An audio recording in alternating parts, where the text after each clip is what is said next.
আমার বুবু একজন সুন্দরী এবং চরিত্রবান ছিলেন। আমার বুবু আমার লেখাপড়ার কলজ জোগাড় করার জন্য একটা বড় মালিকের বাসায় কাজ করতেন। একদিন মালিক বুবুকে ফ্রিজে রাখা খাবার খাওয়ালেন বুবুর অনিচ্ছায়। তারপর বুবু জ্ঞান হারিয়ে ফেলে। অজ্ঞান অবস্থায় মালিক বুবুর সাথে বাকি ঘটনাটি গল্পতেই বলছি। আমার বুবুর যখন বিয়ে হয়ে যায়, আমি তখন ক্লাস 9-এ পড়ি। স্কুল থেকে ফিরে শুনি আজ বুবুর বিয়ে।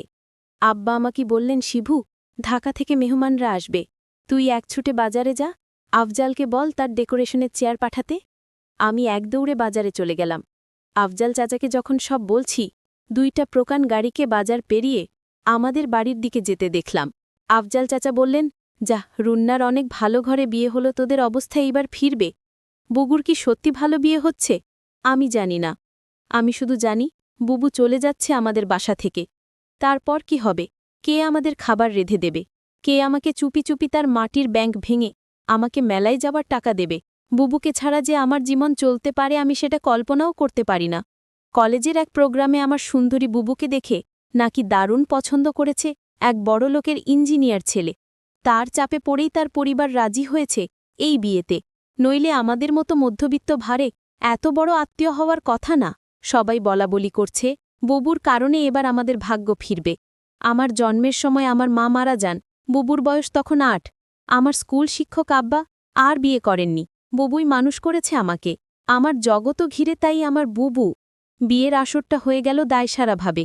বিয়ে নাকি 2 পরিবারের বন্ধন, কিন্তু আমার সেটা মনে হল না। পাত্রের বাবা সারাক্ষণ মুখ কালো করে রাখলেন। পাত্রের ছোট মামা আমাদের ঘরবাড়ি উঠান ঘুরে ঘুরে দেখলেন, মাঝে মাঝে নাক ছিটকালেন। আমাকে ডেকে বললেন, তুমি কোন ক্লাসে পড়ো? আমি কিছু বলার আগেই কেউ একজন বলল, শিবু পাইলট স্কুলে পড়ে, ফার্স্ট বয় 5-এ বৃত্তি পেয়েছে, ক্লাস 9-এও পেয়েছে। আমার লজ্জা লাগল, কিন্তু ছোট মামা শুধু একটু নাক ছিটকালেন। সেদিন গাড়িতে ওঠার আগে বুবু যখন আমাকে জড়িয়ে ধরে নিঃশব্দে কাঁদছিল, তখনও আমার কষ্ট লাগছিল। 3 দিন পর নতুন জামাইয়ের বউ নিয়ে নাইওর আসা কথা। আব্বা পাড়া প্রতিবেশীদের নিয়ে রান্নাবান্নার আয়োজন করলেন। একটা গাড়ি ভাড়া করে নতুন জামাইকে আনতে পাঠালেন। গাড়ি ফেরত এলো, নতুন জামাই আসতে পারবে না, তার কোনো জরুরি কাজ পড়ে গেছে, পরে সময় করে আসবে। বুবু আসলো আরও মাস দিনের পর। একটা সাদা রঙের গাড়ি থেকে বুবু নামল। আমি ছুটে গেলাম। আমি বুবুকে জড়িয়ে ধরতে গিয়েও থমকে গেলাম। গায়ে দামি ফিনফিনে শাড়ি, মুখে পার্লার থেকে করা মেকআপ, ব্ল্যাক করা বাঁকানো ভ্রু আর স্ট্রিট করা চুলে আমার বুবুকে কেন জানি হঠাৎ অচেনা লাগল। আব্বা দৌড়ে এলেন, জামাই আসেনি? না আব্বা, সাইটের কাজে গেছে। বুবু আব্বাকে ধরে কিছুক্ষণ কাঁদল। আমি সারাদিন বুবুর আশেপাশে ঘুরঘুর করলাম, কিন্তু বুবুকে কেমন আনমোনা দেখলাম। শুধু একবার আমাকে জিজ্ঞেস করল, শিবু, পড়াশোনা করছিস তো ঠিক মতো? রাতে আমার ঘুম এলো না। বড় অভিমান হলো। বুবু অনেক বদলে গেছে। এই অল্প দিনে এত বদলে যেতে পারে মানুষ? বুবু 3 দিন থাকল। শেষের দিন দুলাভাই এলেন বুবুকে নিয়ে যেতে। দুলাভাই দেখলাম বেশ গম্ভীর। আমাকে ডেকে বললেন, কিরে শিবু, পড়াশোনা করিস ঠিক মতো নাকি সারাদিন বাদরামি? আমি কিছু বললাম না। দুলাভাই আসার পর থেকেই বুবুর মুখটা কালো হয়েছিল, কারণও দেখলাম তার। আমাদের সামনেই কপাল কুঁচকে 2বার বুবুকে ধমক দিলেন দুলাভাই। বুবু চলে যাওয়ার পর সেই রাতে আব্বা আমার ঘরে এলেন। অপরাধীর গলায় বললেন, শিবু, তুই তো অনেক বড় হয়ে গেছিস, বলতো আমি কি কোনো ভুল করলাম? আমি হয়তো সত্যি বড় হয়ে গেছি। মনের কথা চেপে বললাম, কেন সেটা বলছেন? বুবু অনেক ভালো আছে। কিন্তু আমি ঠিক জানি আমার বুবু ভালো নেই। বুবুর হাতে কালশিটে দাগ দেখেছি। আমার হাসি খুশি বুবু কেমন গুটিয়ে গেছে মাত্র 3 মাসে। এর ঠিক 1 বছরের মাথায় আব্বাজান মারা গেলেন। আমি একা হয়ে গেলাম। পাড়া প্রতিবেশীরা বুবু দুলাভাইকে চেপে ধরলেন আমাকে নিয়ে যাওয়ার জন্য। বুবু উৎকণ্ঠ নিয়ে দুলাভাইয়ের মুখের দিকে তাকালো। দুলাভাই কিছুক্ষণ ভেবে বললেন, শিবু চলুক, কাজে লাগবে অনেক। কাজেই আমি আমার বই খাতা নিয়ে বুবুর বাসায় উঠলাম। দুলাভাইয়ের পোস্টিং তখন আমাদের গ্রামের কাছেরই শহরে। ছোট ছিমছাম 2 রুমের বাসা। আমি 1 রুম ভাগে পেলাম। শহরের একটা স্কুলে ভর্তি হলাম। দুলাভাই চাকরির পাশাপাশি কন্ট্রাক্টরি ব্যবসা করতেন। একদিন আমাকে বললেন তার সাইটে গিয়ে কাজ তদারকি করতে। আমার স্কুলের ক্লাস মিস হতে লাগল। আমি বই খাতা নিয়ে সাইটে কাজের চলে যেতাম। সারাদিন কাজ শেষে বাসায় ফিরে খুব ক্লান্ত লাগত। আমার রেজাল্ট খারাপ হতে শুরু করল। বুবু একদিন ভয়ে ভয়ে দুলাভাইকে বলল, শিবু ভালো ছাত্র, ওর পড়াশোনায় ক্ষতি হচ্ছে না তো? দুলাভাই তেতে উঠলেন, গরিবের ছেলে খেতে খেতে হবে, পড়াশোনা করে কি হবে? যতটুকু দরকার ততটুকু শিখলেই হবে। বুবু তাড়াতাড়ি বলে উঠলেন, ঠিকই তো, শিবু পড়াশোনা করে প্রতিষ্ঠা পেতে সময় লাগবে, তুই দুলাভাইয়ের সাথে কাজ শেখ, অনেক কাজে লাগবে। আমি বুবুর কথায় অবাক হয়ে গেলাম। এই বুবুই আমাকে তৈরি করেছে। সবসময় বলতো পড়াশোনা করে একদিন অনেক বড় হতে হবে, পড়াশোনা ছাড়া আমার আর কোনো কাজ নেই। আজ কত পরিবর্তন। আমি দুলাভাইয়ের সাইটে কাজ দেখতে লাগলাম। ক্লাস 9-এর একটা কিশোরের জন্য নিশ্চয়ই খুব সহজ কাজ না, কিন্তু আমি শিখতে লাগলাম। সাথে পড়াশোনাও করতাম সাইটের লোকজনের কাছেই খবর পেতাম দুলাভাইয়ের কর্মকাণ্ড নিয়ে। দুলাভাই আরও কয়েকজনের সাথে প্রেম করে বেড়ায়। আমি টের পাই। মাঝে মাঝে বুবুর চাপা কান্নার আওয়াজ পাই। সকালে কিছু দিন বুবুর হাতে নতুন কালশিটে দাগ। বুবু লুকাতে চেষ্টা করে। আমি বুঝেছি দুলাভাই বুবুকে অন্যায় অত্যাচার করে। আমার বুবু অনেক বদলে গেছে। আমার মনে হয় আমাকে নিয়ে বুবু ভারী অস্বস্তি বোধ করে, কেমন পালিয়ে বেড়ায়। দেখা হলে ঠিকমতো কথা বলে না। মাঝে মাঝে দুলাভাই বুবুকে পার্লার থেকে সাজিয়ে পার্টিতে নিয়ে যায়। আমার অবাক লাগে। তবু একটা দিন যখন বাসায় দুলাভাই থাকে না, হঠাৎ সেই পুরান দিনের মতো বুবু তেল নিয়ে এসে বলে, শিবু আয় তোর মাথায় দিয়ে দি। আমার চোখে পানি আসে। আমি লুকাবার চেষ্টা করি। একদিন অনেক রাতে ফিরে দুলাভাই আমাকে ঘুম থেকে ডেকে তুললেন। আমি জেগে দেখি দুলাভাই প্রচণ্ড রেগে আছে। আমাকে বললেন, হারামজাদা, তোকে আমি সাইট দেখতে দিচ্ছি আর তুই সেখানে পড়াশোনা করিস। আমি চুপ করে দাঁড়িয়ে রইলাম। হঠাৎ করে দুলাভাই আমার চুলের মুঠি ধরলেন। বল, আজ সাইট থেকে 1 লাখ টাকা চুরি করেছে কে? নাকি তুই করেছিস? আমি অবাক হয়ে গেলাম। সাইটের টাকা পয়সা সংক্রান্ত কোনো কিছুর সাথেই আমি জড়িত না। আলাদা অ্যাকাউন্টস আছে। তবু বললাম, আমি কিছু জানি না দুলাভাই। তুই জানিস না? কেন জানিস না? তুই এর সাথে জড়িত শিওর?